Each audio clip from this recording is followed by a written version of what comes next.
Monsieur Étienne Couvert, bonsoir. Étienne Couvert, vous êtes écrivain, vous êtes un spécialiste, vous êtes devenu un spécialiste de la gnose que vous étudiez depuis maintenant combien de temps? Depuis une trentaine d'années, oui, depuis ma jeunesse, quoi. Effectivement, ça commence à compter un petit peu. Et vous avez publié 3 livres, successivement. Le 3e vient de paraître chez Chiré-en-Montreuil.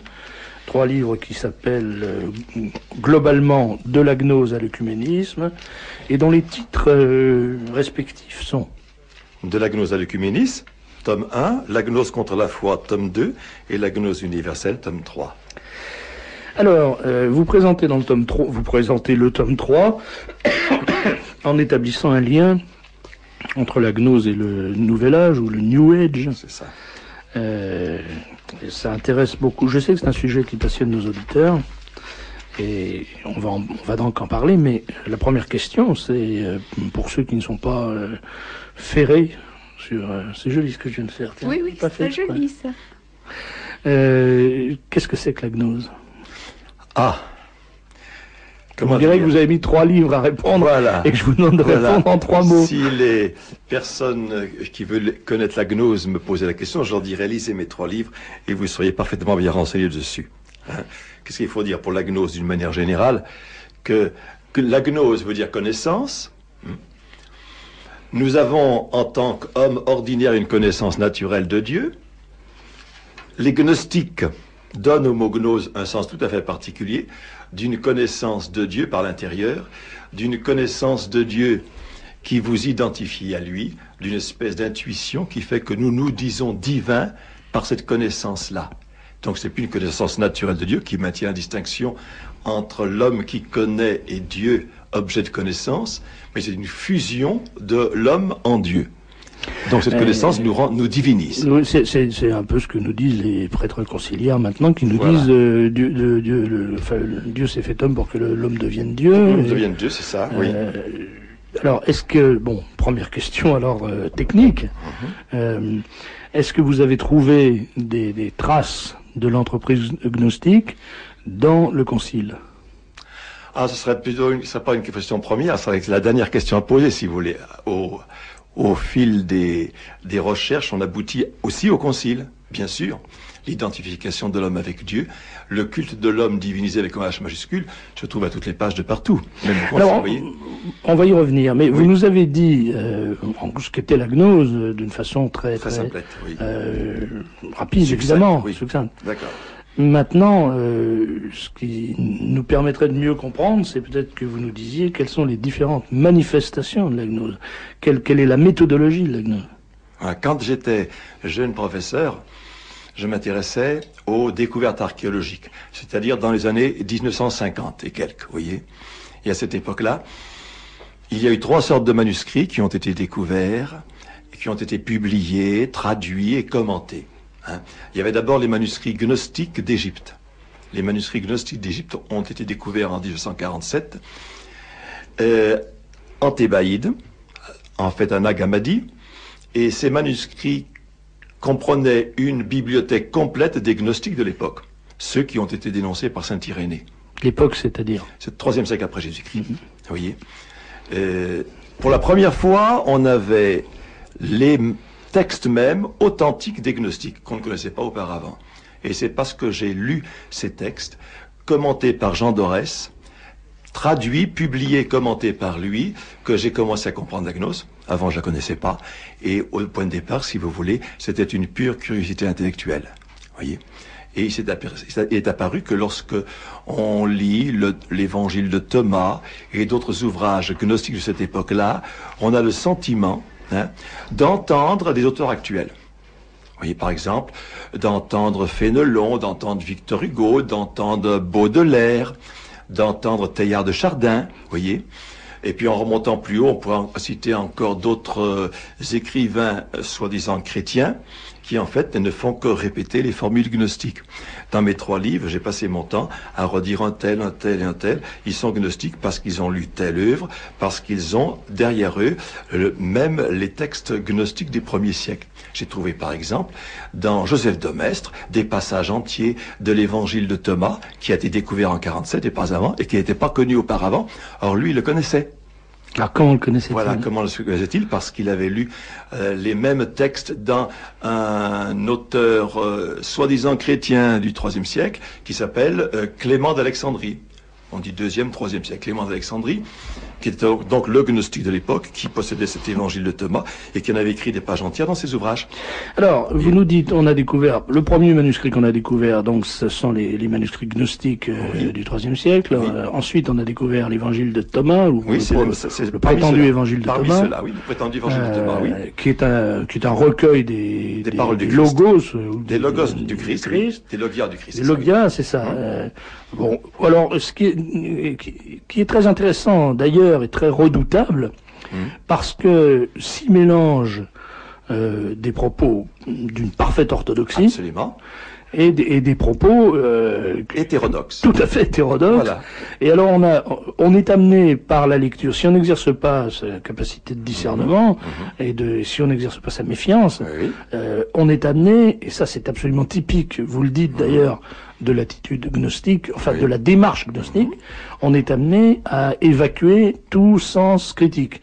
Et on prend tout ce qui est dit, et on retrouve ça dans les comportements confusionnistes de notre époque. Bien sûr. À partir du moment où on l'a dit à la télé, c'est bon.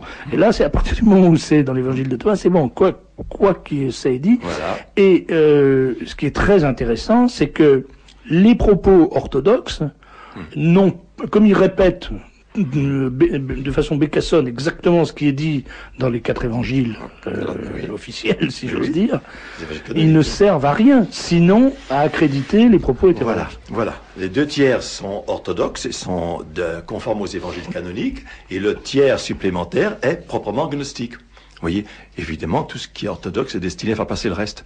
C'est propre à tous les gnostiques, ça, d'avoir une attitude, un langage qui est apparemment très chrétien, et donc qui attire les chrétiens, et puis d'y introduire progressivement à l'intérieur les formules gnostiques. Alors ça, on le retrouve d'une façon caricaturale dans comment dire, philosophies du New Age, avec la mûre. Voilà. Tout tourne autour de la mûre c'est tout, et on sent très bien que c'est une espèce de grand sac dans lequel on met absolument n'importe quoi, et qui sert à couvrir, à camoufler, et à faire passer. Et à faire passer tout, à faire tout avaler au nom de la mûre. Voilà. Bon, alors donc au nom du christianisme, on fait passer une doctrine qui n'a que l'apparence du christianisme par le vocabulaire, mais qui en est la contradiction la plus radicale. Le 3e manuscrit dont les manuscrits. Alors après ça, moi je m'étais intéressé beaucoup aux manuscrits de la Mer Morte. Oui. Mais cela on en a beaucoup parlé. J'ai pratiquement tout lu, les livres et les articles de revue, la plume à la main, comme je fais toujours, à cette époque-là. J'ai tout lu, j'ai tout noté. Vous voyez, les manuscrits de la Mer Morte avaient cet avantage particulier, comme ils venaient de ce lieu dit Qumran, avaient cet avantage particulier de permettre de réactualiser, relancer comment dire, la doctrine enseignée par Ernest Renan dans sa vie de Jésus. Il fallait faire de Jésus un Essénien qui a réussi, un initié des sociétés secrètes esséniennes. Il fallait le présenter comme donc un grand initié. C'est la thèse de Renan, la thèse d'Édouard Schuré. C'est une résurrection de l'arianisme. Alors après l'arianisme, hein, parce que les manuscrits de la Mer Morte sont antérieurs. Non, je veux dire Renan. Renan a repris les thèses sur les Esséniens, vous voyez, aux encyclopédies du XVIIIe siècle. Ça avait été déjà lancé à cette époque-là. C'était une manière de montrer que le Christ n'est jamais qu'un disciple des Esséniens qui a réussi à lancer une religion essénienne. Oui. C'est ce qui voulu être démontré par Dupont-Sommer et les principaux écrivains qui sont penchés sur la question. Et j'ai eu beaucoup de mal à faire comprendre que les Esséniens n'ont jamais existé, que c'est une imposture. Vous voyez. Mais je l'ai dit il y a 10 ans, et je crois qu'on commence maintenant à redire la même chose dans des textes que j'ai reçus récemment. Alors si on essaie de tracer un fil rouge, enfin de tirer un fil rouge, bon, la gnose, les manuscrits gnostiques dont vous parlez sont en gros du IIIe siècle après Jésus-Christ. Ensuite, quels sont les points de repère, les manifestations dans l'histoire de la pensée occidentale de la gnose? De la gnose. Alors, vous voyez, d'abord, vous avez eu dans ces sectes gnostiques d'Égypte, vous avez les manichéens, qui est la plus grande église gnostique, celle qui s'est répandue dans le reste du monde, oui, et qui a donné naissance au bouddhisme au IIIe siècle. À propos des manichéens, un instant, il y a un livre passionnant à lire. Bon, il faut pas plonger dedans, je veux dire, il faut pas couper dans tout ce qui est dit, parce que c'est un livre qui est très très favorable à Mani, le fondateur du manichéisme. Mais c'est le livre d'Amin Malouf. Oui, c'est romancé. Hein. Oui, c'est très romancé, bien sûr. Et c'est une façon extrêmement facile d'aborder, parce que le manichéisme, en réalité, personne, ou très peu de gens en Europe savent ce que c'est. En France, on a l'impression que le manichéisme, consiste à dire il n'y a que du bon et du mauvais. Bon, la moins qu'on puisse dire, c'est un peu limité quand même. Voilà. Alors, mais ça, c'est la notion de manichéisme. Oui, l'idée manichéenne. On est manichéen parce qu'on voit que le bon de côté et le mauvais de l'autre. Ça n'a rien à voir avec le vrai manichéisme. Hein. Maintenant, on connaît bien les documents manichéens parce qu'on les a retrouvés entre les deux guerres en Asie centrale, dans les monastères bouddhistes. À Tourfan en particulier, on a retrouvé toute une bibliothèque de manuscrits manichéens. Oui, et maintenant on les connaît très bien. Ils ont été traduits, ils ont été commentés, et j'ai tout lu, tous ces commentaires, toutes ces traductions, bien sûr. Or, le manichéisme est passionnant parce que c'est vraiment le contraire de l'enseignement chrétien. Par exemple, Mani enseigne que Yahweh, le Dieu créateur, c'est Satan. Voyez, il le dit carrément. Voyez, et Saint Augustin, qui s'opposait aux manichéens lorsqu'il a quitté le manichéisme, se moquait de la thèse de Mani. Voyez, qu'est-ce qu'il dit, Mani? Le serpent de la Genèse, celui qui enseignait à Adam et Ève qu'ils seraient comme des dieux, iritis sicut Dei, le serpent de la Genèse, c'est le Christ. Il a identifié le serpent de la Genèse au Christ et le Dieu créateur Yahvé à Lucifer, au démon, à Satan. Donc il a renversé complètement l'économie chrétienne. Il faut dire aussi qu'il y a dans la manipulation, si j'ose dire, des images, oui.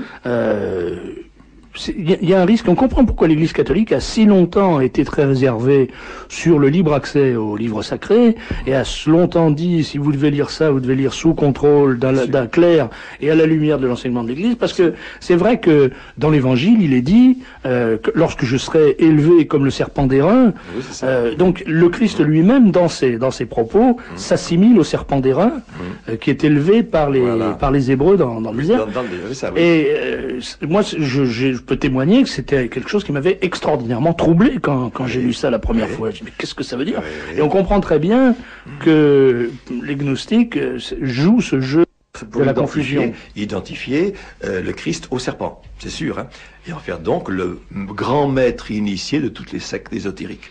Oui, c'est le thème du livre d'Édouard Churet, Les Grands Initiés, qui fait que reprendre d'ailleurs les thèses de Renan. Alors c'est très intéressant d'ajouter que le Saint-Père, il n'y a pas très très longtemps, était allé en Afrique et avait rendu une espèce de salut fraternel ou de coup de chapeau ou de coup de tiare amical à une tribu africaine, une secte africaine qui célébrait le culte du serpent. Et là, ça avait choqué énormément. Je comprends. C'est d'autant plus choquant que ça entretient cette espèce de confusion. On voit bien qu'il y a là-dedans, c'est pas gratuit des choses comme ça. On a l'impression que c'est un peu poisseux tout ça. Alors après, quelle manifestation à partir du manichéisme. Hein, je pense que c'est Mani qui est le grand fondateur de la gnose un peu dans le reste du monde, puisqu'à partir de Mani va se répandre le manichéisme en Asie par le bouddhisme, puisque les moines bouddhistes sont des moines manichéens. Puis alors en Occident par les Bulgares, au cours du Moyen-Âge, qu'on appelait les bougres. Les bougres, c'est les Bulgares. Hein. Mais ce sont des gnostiques manichéens d'Asie occidentale, donc d'Anatolie, qui ont été envoyés là-bas par les empereurs byzantins pour s'en débarrasser, en Bulgarie. Et c'est à partir de la Bulgarie que les gnostiques manichéens vont se répandre en Occident. Et on aura au Moyen-Âge, donc, pratiquement, les cathares ou albigeois. Tout le problème des cathares et c'était la première tentative de pénétration de la gnose manichéenne en Occident à travers le Moyen-Âge. Voyez. Et l'Église a lutté énergiquement la contre parce que c'était la fin de la civilisation chrétienne. Il y a eu vraiment, pendant un moment, un très très grand risque de disparition de l'Église détruite de l'intérieur par la gnose, mais il y a eu plus grave, notamment avec les cathares Oui. Et puis, c'est bulgare dont je cherche le nom de la secte. Les Bogomiles. Les Bogomiles, j'allais dire les Bogomolettes, Oui. parce que ça n'a rien Oui. à voir. Les Bogomiles. Il y a eu un grand risque de disparition de l'espèce humaine. Voilà. Car c'était des gens Ils refusent la création. qui refusaient la Ils refusent la procréation. procréation, puisque la procréation est une participation à la création de Dieu. Et qu'il y avait Donc, dans le serpent, il c'est faut vrai. supprimer la création. C'est sûr. Ah oui, alors ça là, dans le thème général de la gnose, parce que je peux pas tout dire en même temps, dans le thème général de la gnose, c'est qu'il ne faut surtout pas procréer des enfants, puisque procréer un être humain, c'est enfermer une parcelle de l'âme divine du monde dans une parcelle de corps matériel qui va la rendre malheureuse et déficiente. Et Est-ce donc que il vous- faut se débarrasser de son corps, donc par le suicide. Le mot suicide est généralisé aujourd'hui. Chez les cathares du Moyen-Âge, le suicide était pratiqué. C'est ce qu'on appelle l'endura. Vous voyez, on reçoit le consolamatum qui est le seul et unique sacrement qui vous divinise, puis après, par l'endura, on se suicide. On se laisse mourir. Mais il n'est pas question, bien sûr, de donner naissance à des enfants. Est-ce que vous avez réfléchi aux aspects psychologiques de cet engouement pour la gnose, parce que c'est quand même tout à fait étonnant qu'une population primitive arrive à se prendre de passion pour une attitude philosophique qui est aussi terrible. Oui. Alors, d'une part, quelle est l'origine psychologique, quelle est la racine psychologique de cet engouement, et d'autre part, quel est le mécanisme de diffusion de cette, on peut même pas parler d'hérésie, de cette contre-église en quelque sorte. Ah, si, comme le disent les gnostiques, le chrétien peut obtenir le salut de son âme éternelle immédiatement et sans effort, voyez, par une simple connaissance, une simple gnose, hein, voyez, c'est beaucoup plus agréable que d'obtenir, si vous voulez, le salut de son âme par l'effort de toute une vie, hein, dans la pratique des vertus chrétiennes, dans la pratique de l'ascèse, la privation, les renoncements, qui sont durs et difficiles. Hein. La difficulté étant là, le plus simple, évidemment, c'est de savoir tout de suite qu'on est déjà divin. Et donc, on n'a plus aucun effort à faire, vous voyez, pour essayer d'imiter ou de devenir juste comme Dieu. Et l'imitation de Jésus-Christ n'a plus de raison d'être dans la gnose, vous voyez. Et alors, à partir du moment où on se sait divin, tout est permis. Puisqu'un être divin est maître de lui, il est maître du bien et du mal, c'est lui qui décide ce qui est bien et mal, ce qui fait que toutes les pulsions instinctives de l'animalité, si vous voulez, sont libérées enfin. Oui. Alors par la suite, bon, on a parlé des cathares, on veut faire peut-être un grand saut, à moins qu'il y ait une... Alors après les cathares... C'est la réforme, non? Alors après les cathares, c'est au temps de la réforme, c'est la Kabbale juive. Le livre du Zohar, les idées manichéennes se sont répandues à travers le livre du Zohar. Vous voyez, les principaux mystiques juifs ont bien reconnu que les thèmes du livre du Zohar, ce qu'on appelle la Kabbale juive, ne font que reprendre les thèmes des premiers gnostiques. Les termes sont différents, mais les idées sont les mêmes. Et mais est-ce que le Zohar, est-ce que la Kabbale juive s'enracine, s'origine, enfin prend son origine dans la Kabbale, ou est-ce que c'est une rencontre entre deux attitudes? C'est une traduction en hébreu, si vous voulez, pour les Juifs du Moyen-Âge, une traduction de la gnose primitive, de celle de Simon le magicien. Mais alors oui. Pourquoi la synagogue n'a-t-elle pas, apparemment elle n'a pas réagi, elle a intégré la Kabbale? Ah, je pense qu'au cours du Moyen-Âge, il y a eu quand même des conflits entre les rabbins qui n'étaient pas du tout kabbalistes, et puis les kabbalistes eux-mêmes qui ont essayé de faire pénétrer dans les milieux, dans les communautés juives du Moyen-Âge. Alors je connais pas très bien le détail, mais j'en ai plusieurs idées déjà, vous voyez. Alors je dirais que cette Kabbale, c'est une gnose de forme judaïque, transcription de l'autre, vous voyez, de la primitive. Cette Kabbale s'est répandue dans certaines communautés juives, mais pas de partout. Et puis après, elle s'est répandue dans les milieux chrétiens par les humanistes de la Renaissance. Les grands humanistes de la Renaissance sont tous des kabbalistes. Donc ils ont tous bu une certaine gnose, celle-là, plus la gnose des trismégistes, d'Hermès Trismégiste. Hermès Trismégiste, c'est une forme de la gnose du IIIe siècle après Jésus-Christ. On a trouvé tous les manuscrits d'Hermès Trismégiste que l'on connaissait depuis longtemps déjà dans la bibliothèque gnostique de Nag Hammadi. Voyez, donc cette bibliothèque comprenait un certain nombre d'ouvrages gnostiques qu'on ne connaissait pas encore, plus cela. Et sous la Renaissance, c'est la gnose hermétique qui a pris le plus grand succès et qui a pénétré les milieux chrétiens. Et elle était porteuse de connaissances quand même pour avoir ce succès dans les milieux intellectuels, dans les milieux savants. Il y avait bien c'était pas simplement des élucubrations. Ah ben, c'est l'enseignement de la gnose la plus classique depuis toujours, qui pénètre petit à petit par une pression psychologique sur les esprits de ceux qui veulent bien y adhérer.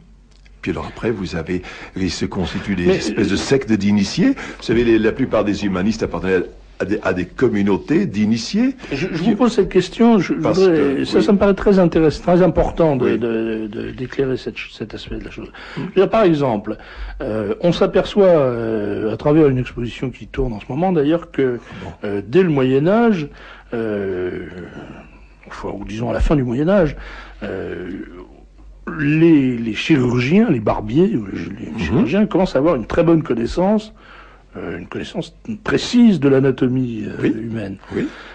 Or, il me semble que ça a été rendu possible par une certaine attitude de recherche de la connaissance qui est fondée sur justement cette gnose trismégiste dont vous parliez, qui s'enracine là-dedans, et que si les barbiers avaient obéi de façon scrupuleuse aux enseignements de l'Église, ils n'auraient jamais porté le fer sur un cadavre. Voilà, oui, c'est juste, oui. C'est-à-dire que l'Église voulait qu'on respecte les corps, voyez, qu'on les respecte parce que le corps humain, c'est quand même l'homme. Vous voyez, ça appartient à la substance même de l'homme. Il faut respecter les corps, et les corps des morts, vous voyez. Il se trouve que les gnostiques ne respectent pas les corps, ne refusent le respect du corps, puisque le corps, ils veulent le supprimer. Le corps ne sert à rien, c'est une pourriture, une gangue terreuse dont il faut se débarrasser. Alors donc, à partir du moment où on dit que le corps ne sert à rien, il n'y a plus qu'à le découper en petits morceaux, et on peut même se suicider, c'est plus facile. Est-ce que la réforme qui va intervenir à ce moment-là est aussi, selon vous, d'après l'étude que vous avez faite de la question, fille de la gnose? Absolument. Dans un chapitre de mon deuxième livre, La gnose contre la foi, j'ai un long chapitre sur gnose et humanisme, et la dernière partie, en plusieurs pages, sur de l'humanisme à la réforme. Comment a-t-on passé de l'humanisme, qui est une résurgence de la gnose dans l'Église, à la réforme elle-même? Alors, je l'explique en détail ici, oui. Et les gnostiques ont toujours affirmé que l'âme humaine était une étincelle divine, parcelle de l'âme du monde, qui n'est autre chose que le Dieu émanant dans l'univers. Cette doctrine a été reprise par les mystiques allemands dès le XVe siècle, a passé à travers Maître Eckhart dans la pensée des réformateurs. Ils y ont vu la preuve que notre âme était en contact immédiat et permanent avec Dieu, puisque notre âme, elle est divine, vous voyez. Ils comprirent que dans chaque conscience résidait une certitude que la voix de la conscience était la voix de Dieu résidant en nous-mêmes. Que notre âme n'est donc en nous qu'un instrument passif entre les mains d'un Dieu, vous voyez, dont l'influence irrésistible l'entraîne en toutes directions. L'homme est un bloc de bois et de pierre, disent les réformateurs. Il subit une force universelle et unique qui se substitue à son action propre. L'individualité est fondue dans une totalité animée d'un mouvement perpétuel et divin. C'est Dieu qui en nous est le principe de causalité dans tous nos actes. C'est Dieu qui opère en nous le bien et le mal. Donc le bien et le mal viennent de Dieu, puisque Dieu et nous, c'est le même être. Quelle est l'attitude de la gnose en ce qui concerne le libre arbitre, par exemple? Ah ben il le nie. Il le nie. Il nie le libre arbitre et il nie l'usage naturel de la raison. Notre raison ne peut pas atteindre la vérité. Nous n'avons pas besoin d'avoir une raison pour trouver la vérité, parce que la vérité, nous l'avons en nous-mêmes, puisque nous sommes divins. Donc on est divin, mais on n'a pas de liberté. On n'a pas de liberté. Mais c'est pas besoin de liberté. La liberté, ça suppose qu'on a une détentation, qu'on a un choix. C'est ça. Donc c'est un déterminisme. C'est un déterminisme total. Ouais. Il n'y a pas de liberté, c'est pour les gnostiques un déterminisme total. Ce qui est cohérent d'ailleurs avec la Kabbale, ce qui est cohérent avec la tentative de décryptage des signes. Alors, dans mes 3 livres, presque à tous les chapitres, je rappelle, attention, mépris de la raison. Les gnostiques refusent l'usage naturel de la raison. Nous n'avons pas besoin de ce moyen pour atteindre la vérité, parce que la vérité, nous l'avons déjà en nous-mêmes. Voyez, et nous avons bien parce que nous sommes divins. Donc la raison ne sert de rien, elle ne peut que faire du mal et nous conduire à l'erreur. Oui. Alors le mépris de la raison en général, chez tous les gnostiques depuis toujours, jusqu'à aujourd'hui encore, vous voyez. Alors après la réforme protestante, vous avez la constitution des Rose-Croix, au XVIIe siècle, qui viennent des humanistes, sont les humanistes qui sont constitués en Rose-Croix. Et les sectes de Rose-Croix sont répandues au cours du XVIIe siècle. Descartes est un Rose-Croix, par exemple. Et ce sont les Rose-Croix qui sont à la naissance de la franc-maçonnerie en 1717. Ce sont eux qui ont créé la franc-maçonnerie. Alors depuis la franc-maçonnerie, l'histoire on la connaît bien. Donc la franc-maçonnerie, c'est un surgeon de la gnose. Voilà, c'est la congrégation de la gnose. La congrégation qui enseigne la gnose. Elle l'a reçue des Rose-Croix, elle la diffuse de partout maintenant. C'est pour ça que nous sommes tous un petit peu des gnostiques sans savoir et que la culture moderne est gnostique. Elle est gnostique par la franc-maçonnerie qui inspire toute la culture d'aujourd'hui. C'est ce que j'allais vous dire. On a forcément, dès qu'on commence à s'intéresser à ces aspects de la réalité et à toutes ces questions, on a forcément une démarche gnostique, on peut pas y échapper. C'est inévitable, voilà. Je dirais. On est baigné dans un milieu, une pensée gnostique. Dans une pensée. Et justement à cause de ce fait qui est quand même très très gênant, c'est que la gnose pratique, ce qui existait déjà dans l'évangile, le prétendu évangile de saint Thomas, cette confusion entre l'avéré et le possible, l'éventuel. Et alors, je vois par exemple parmi les questions, beaucoup de questions tournent autour de penseurs gnostiques qui sont des gens qu'on a célébrés dans cette émission, qu'on a évoqués dans cette émission. Je pense, alors on dit par exemple, que pense Monsieur Couvert des travaux de Jean Fort? Jean Fort, c'est Atlantis. Atlantis, c'est la pure gnose. Hein, les bulletins d'Atlantis. Moi, j'ai déjà discuté avec Monsieur Jean Fort plusieurs fois déjà. Hein. J'ai eu l'occasion de le rencontrer à des signatures de livres. Vous voyez, Jean Fort, c'est la pure gnose. La revue Atlantis, c'est de la gnose généralisée. D'ailleurs, tous les thèmes gnostiques apparaissent à toutes les couvertures des bulletins d'Atlantis. Oui, mais alors justement, c'est ce que je vous disais à l'instant. On est très troublé parce que il y a un travail formidable de décryptage du symbolisme qui est fait par ces gens-là, et notamment en ce qui concerne une chose qui est pas contestable, c'est l'existence d'un symbolisme chrétien. Je sais bien que on nie l'existence de l'ésotérisme chrétien, mais on peut pas nier l'existence du symbolisme chrétien. Et pour ce symbolisme, étant donné qu'il n'est plus accessible à nos esprits, parce que nos esprits ont été mis au pli en quelque sorte par l'enseignement public, laïque et obligatoire, on est obligé de recourir on est obligé de réapprendre le langage symbolique. Mais la symbolique chrétienne, elle est contenue dans la liturgie. Et là, dans la liturgie, vous avez, elle est contenue dans les paraboles de Jésus-Christ. Vous avez tout à fait raison, mais on ne la comprend pas. Mais on la connaît bien, mais elle n'est pas du tout ésotérique, elle n'est pas secrète, elle est tout à fait connue, cette symbolique-là. Mais il faut bien qu'elle soit éclairée. Je vais prendre un exemple tout récent. Je vais prendre un exemple très récent. Dans l'évangile de dimanche dernier, le Christ nous dit il faut que le grain, si le grain ne meurt, il reste seul, etc. Bon, comment voulez-vous qu'un habitant de Sarcelles, un jeune gosse de Sarcelles, qui croit que le poisson se présente sous la forme de petits carrés dorés, ait la moindre idée de ce dont on lui parle? Il est totalement incapable de comprendre la symbolique du grain de blé. Oui, mais et de la germination. Oui, la germination. Mais la symbolique du grain de blé, c'est quand même une symbolique ordinaire, courante, connue. Oui, mais pas par les gens de la ville, si vous voulez, mais par les paysans. Oui, d'accord. Parce que maintenant, vous avez 60% de la population vit dans les villes. Qui ne connaît même plus un grain de blé. Moi, je veux bien. Mais c'est quand même, je dirais, ce n'est pas une symbolique ésotérique, secrète ou occultiste, c'est une symbolique naturelle, spontanée, simple. Vous voyez, les ésotéristes, qu'est-ce qu'ils font? Ils changent cette symbolique simple par une symbolique extrêmement compliquée, dans laquelle il y a, depuis le symbole à l'objet qu'ils veulent représenter, plusieurs passages successifs de symbole à symbole. Ce qui fait qu'il n'y a plus de lien direct entre le symbole et ce qu'il doit représenter. Ce que je veux dire, c'est que je crains qu'une attitude de rejet de la gnose en tant que fond, finissent par aboutir à une attitude de rejet de la recherche symbolique dans la forme. Car très vite, il s'installe une confusion et on va vous dire, souvent vous commencez à essayer de savoir ce que symbolise, ce que représente symboliquement une cathédrale, c'est parce que vous êtes gnostique. Ou vous allez essayer de comprendre ce que symbolise telle ou telle parole du Christ, ce qu'elle représente, ce qu'elle veut dire, ce qu'elle nous annonce. Ça, c'est une forme de gnosticisme. Vous devez fuir ça. Vous devez vous contenter d'avaler ce qui est dit, point à la ligne. Non, pas du tout. Pas du tout. Le symbolisme chrétien, le symbolisme orthodoxe chrétien, il est bien connu et il est facile à comprendre. Et il n'a jamais fait de difficulté dans l'Église depuis toujours. Hein. Il y a actuellement une recherche d'un symbolisme extravagant qui n'est plus orthodoxe et qui va faire dévier la pensée vers des thèmes gnostiques ou des termes ésotériques. C'est vrai, M. Couvert, mais vous ne pouvez pas empêcher. Le cas d'Atlantis, je prends le cas d'Atlantis, on va vous conduire dans les cathédrales, hein, et on vous dira, ce sont des gnostiques qui ont fait les cathédrales. Pourquoi? Parce que la franc-maçonnerie a réutilisé les symboles maçonniques professionnels, oui, que les maçons professionnels construisant cathédrales mettaient dans leur cathédrale. C'est vrai. En tant que outil ordinaire du métier. Vous voyez?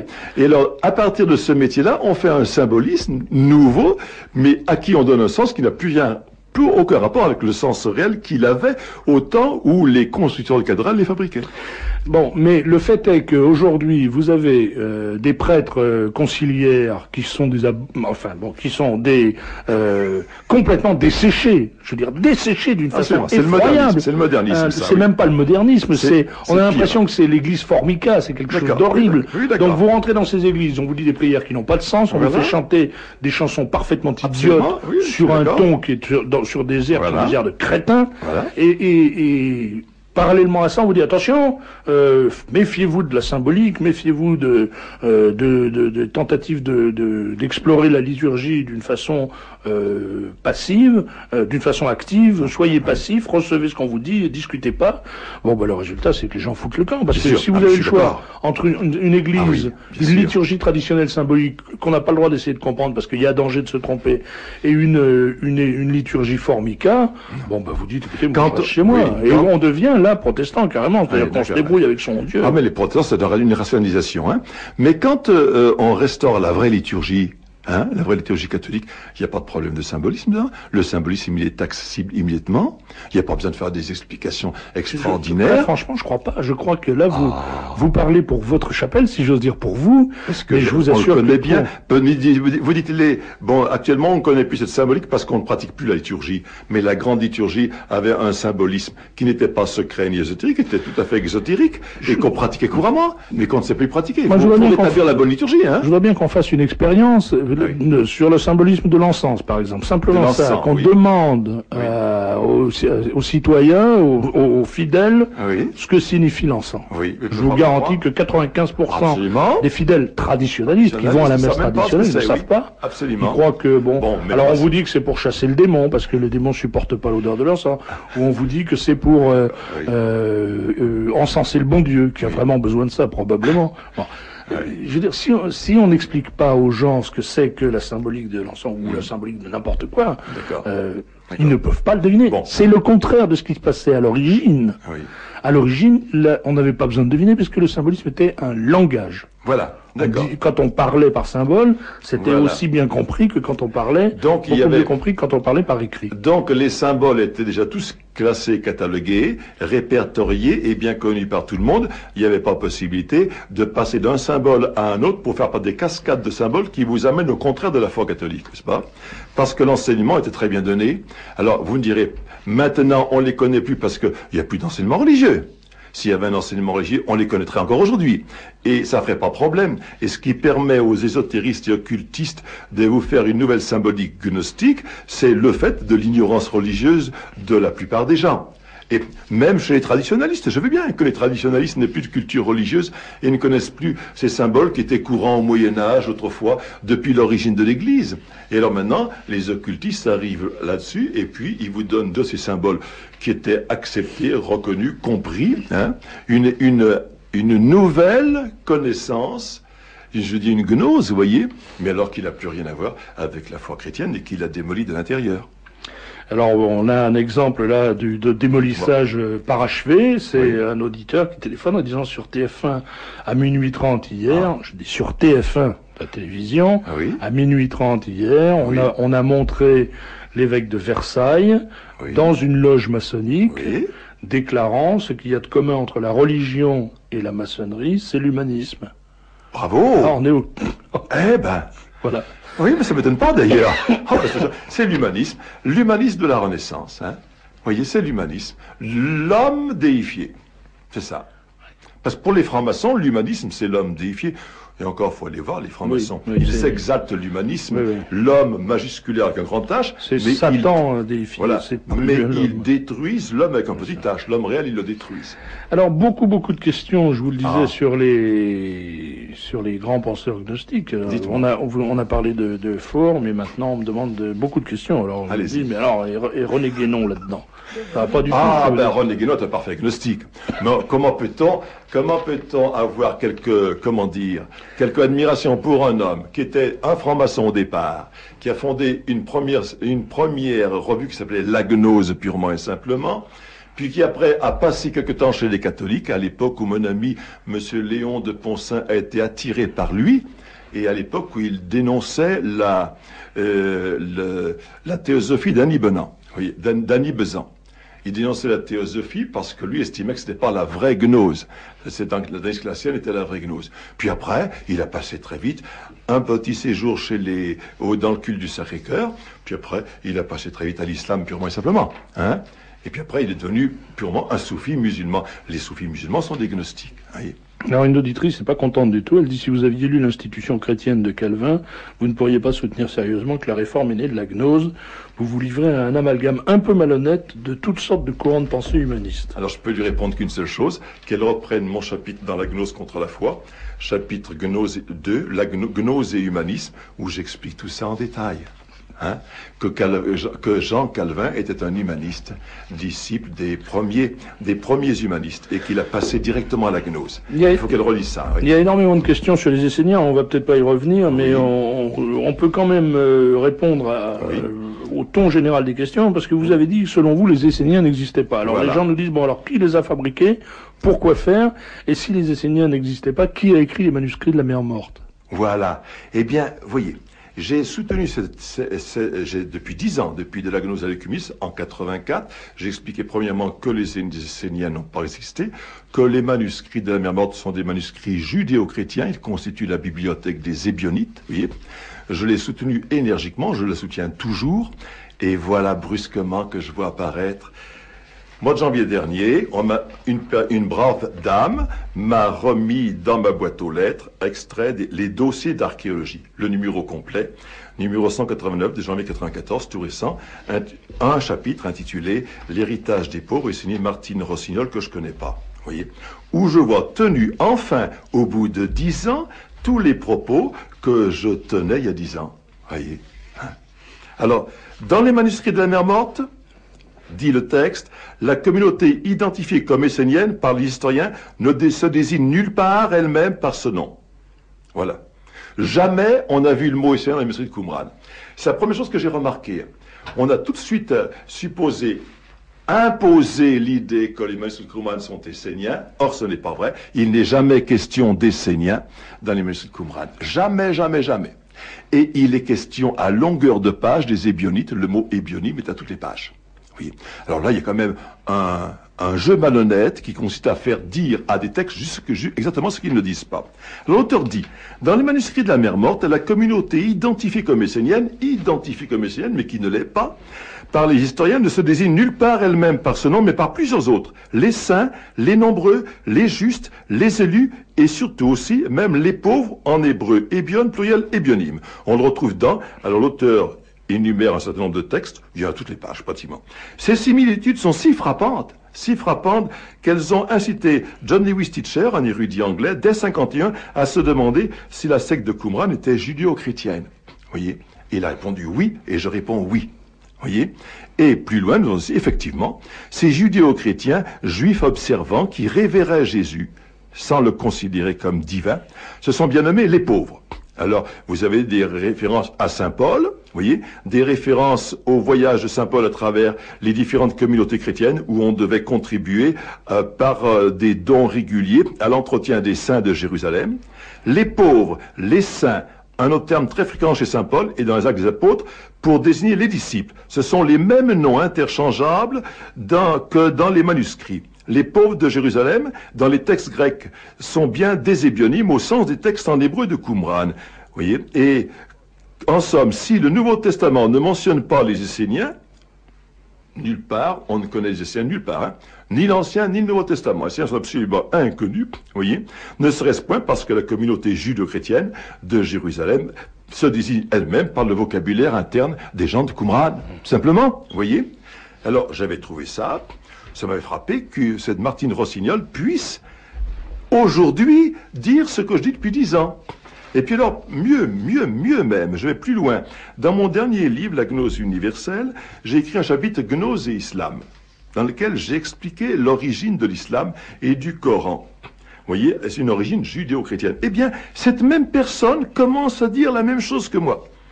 Vous voyez, c'est étonnant. Cette étonnante littérature des Ébionites suggère que la communauté de Jérusalem, avant et puis parallèlement au paulinisme, ce qu'elle appelle le paulinisme, c'est la grande église chrétienne, tout simplement, vous voyez, représentait un courant de judaïsme doublement marginal, celui des pauvres et des saints, révérant Jésus, tout en ne croyant pas que la nature de Jésus eût été divine. Cette communauté n'a pas eu de descendance dans l'orthodoxie chrétienne, qui a suivi saint Paul, dit l'auteur, mais les Ébionites pourraient en avoir une en Arabie, où l'islam a fait de Mahomet un prophète dans la lignée d'Adam, Moïse et Jésus. Selon Corbin, il est possible, même probable, il est certain même, ce que j'ai pensé, mais ça, hein, comme le suggère l'histoire antérieure, qu'est persisté en Orient, en Transjordanie, en Arabie, des communautés descendantes des judéo-chrétiens de Jacques, Saint Jacques le Mineur, le premier évêque de Jérusalem, croyant en Jésus seulement prophète. En effet, la tradition rapporte que ceux-ci se sont réfugiés à Pella en Transjordanie, une ville de source abondante, peu avant le désastre de 70, si bien que l'expansion fulgurante de l'islam, quelques siècles plus tard, se comprend mieux sur un tel substrat. C'est très intéressant de noter ça, que l'islam n'a pu se répandre en quelques années dans tout l'Orient que parce qu'il y avait une communauté antérieure porteuse d'islam. Et c'était la communauté judéo-chrétienne. Je suis en train de faire une étude sur les judéo-chrétiens depuis Qumran jusqu'aux origines de l'islam, qui est très avancée déjà. Je pense la rédiger cet été et je ferai un chapitre là-dessus que je publierai à ce moment-là. Étienne Couvert, merci. Je crois qu'on peut, évidemment, en 3 quarts d'heure, on exclut totalement d'aborder même la question de la gnose, mais bon, on a tourné autour. La meilleure solution, c'est de lire vos livres, parce qu'ils sont clairs et lumineux. Oui. Je répète pour la 76 millième fois, et je pourrai le répéter encore 100 000 fois si on veut, parce que des gens me disent, mais comment pouvez-vous recevoir Étienne Couvert? Vous avez reçu Jean Faure, vous avez reçu Christophe Levallois. Eh ben, je reçois des gens qui ont des choses à dire, des choses intéressantes à dire. Voilà. Je suis pas moi un crible, je suis pas un tamis. Voilà. Je reçois les gens qui ont des choses à dire, et c'est vous, avec votre cerveau, qui choisissez ce qui vous intéresse. Ça me paraît une attitude qui est fondée sur le libre arbitre, justement. Bien sûr. Ultime question 2. Beaucoup de gens nous parlent de Jean Borella et demandent ce que vous en pensez. Ah ben avec mon ami Monsieur Vaquier, qui est mort depuis, on a fait sur Jean Borella une étude complète et définitive sur sa pensée. Moi-même, j'ai mis dans mon 2e livre, La gnose contre la foi, chapitre 6e, La gnose parmi nous, qui est une étude philosophique et théologique religieuse sur la pensée de Monsieur Borella. En 30 pages, j'ai décortiqué le livre La charité profanée de M. Borella sur le plan philosophique, vous voyez, et j'attends toujours une réponse de M. Borella que je n'ai jamais eue. Alors, qu'est-ce que la gnose de Princeton? Oh, j'en parle pas. Ça n'a rien à voir. Bon. J'en parle pas. Et puis, une auditrice qui est en même temps une bénévole du Libre Journal, donc je la salue tout particulièrement. Vous savez que le Libre Journal de la France courtoise fait appel à des bénévoles qui viennent nous donner un coup de main. Bien sûr. Et alors elle pose une question sur un livre qui s'appelle Le Roi capétien de Henri Montaigu, Introduction à la culture symbolique de l'histoire de France. Est-ce que vous connaissez? Je connais pas du tout. Bon, on va s'intéresser à ce livre parce que moi, ça me plaît bien. Merci Étienne Couvert. Je rappelle que vous venez de publier... un auditeur vous prie d'insister sur le fait que Bouddha n'est pas né avant le Christ et que je crois que... Enfin, si on ne sait pas ça, ça devient difficile de s'intéresser. Je l'ai expliqué en détail dans mon chapitre Gnose et bouddhisme. Voilà. Je crois que les preuves sont tellement énormes qu'on ne peut plus les rejeter. Voyez. Oui, je pense que c'est très clair et que c'est extrêmement si on n'accepte pas cette évidence, le débat est exclu parce qu'il n'est pas sérieux. Absolument, il n'est pas sérieux, absolument. Voilà. À propos des Esséniens, on trouve chez Racine ceci: il y a parmi les Juifs différentes sectes. La première, celle des pharisiens, la deuxième, celle des sadducéens, et la troisième, la plus austère, celle des Esséniens. Voilà. Nous dit un auditeur. Voilà. Alors là, si je voulais parler de ce qu'on a appelé les Esséniens, il faudrait que je parle de Philon d'Alexandrie, Oui. il faudrait que je parle de Pline l'Ancien, et il faudrait que je parle de Flavius Joseph. Ce sont les trois seules personnes qui ont parlé d'Esséniens, hein, au cours du 1er siècle après Jésus-Christ. Il n'y a que ces trois personnes-là. Voyez, si je voulais dire en détail les choses, je dirais seulement que ces gens-là ont décrit sous le nom d'Esséniens, qui veut dire chez eux les saints, ils ont décrit la première communauté chrétienne de Jérusalem tout simplement. Et je peux le démontrer. Mais enfin, comme c'est un travail encore en plus, en marge du reste de mon travail sur Gnose, je le ferai quand j'étudierai les judéo-chrétiens à propos de Qumran. Ce que je vous propose, c'est de revenir quand vous publierez votre prochain ouvrage, même peut-être avant si vous le souhaitez, mais vous êtes lyonnais et ça n'est pas, vous êtes venu spécialement pour l'émission, je vous en ai beaucoup de reconnaissance. Et j'invite les lecteurs à lire vos trois livres. Est-ce qu'on peut rappeler les titres? Alors, on va rappeler les titres. Ça s'appelle De la gnose à l'œcuménisme, la gnose contre la foi, et le troisième, la gnose universelle, édition de Chiré, diffusion de la pensée française. Chiré, on vous dit, Philippe, écoutez au lieu d'interroger l'éditeur. S'il vous plaît. Comment? Chiré en Montreuil. Chiré en Montreuil. Ah, les prix. 95 de la gnose à l'œcuménisme, 115 la gnose contre la foi, 100 la gnose universelle. 310 les trois. 310 francs. C'est pas extraordinaire. Non, ça vaut ce prix-là. Ça, c'est un problème. Bien sûr. Merci, monsieur Couvert, et j'espère vous revoir bientôt à ce micro et vous réentendre à ce micro parce que c'est tout à fait passionnant. Je suis pas d'accord avec tout, mais quand même, c'est bien, c'est intéressant.